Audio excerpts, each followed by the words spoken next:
તો વડોદરાના લક્ષ્મીપુરામાં યુવતીનો મૃતદેહ મળી આવ્યો છે। મૃતક યુવતી જીએસએફસી કોલેજના પ્રથમ વર્ષમાં અભ્યાસ કરતી હતી।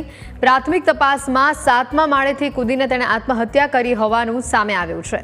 હવે આત્મહત્યા તે દિશામાં તપાસ ચાલી રહી છે। પોલીસ દ્વારા તપાસ કરવામાં આવી રહી છે।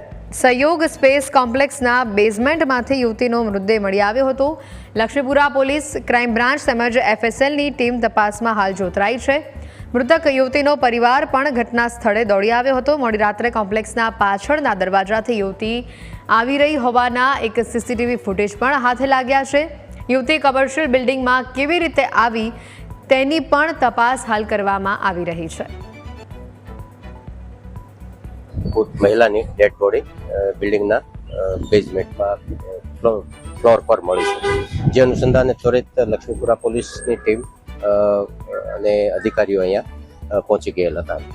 પ્રથમ દ્રષ્ટિએ જોતા સુસાઇડલ લાગે છે, કારણ કે બિલ્ડિંગના 7મા માળ સુધીના સીસીટીવી ફૂટેજ એમના મળે છે અને 7મા માળ પછી ટેરેસ ઉપર જવાનો રસ્તો નથી, તો 7મા માળ સુધી બીજા કોઈ વ્યક્તિની હાજરી નથી। એટલે જે ભોગ બનનાર જે છે, આ કામે મરણ જનાર છે, એ એકલા જ ત્યાં દર્શિત થાય છે કેમેરામાં અને ત્યાંથી એમને જમ્પ માર્યો હોય એવું પ્રાથમિક તપાસમાં જણાય આવે છે।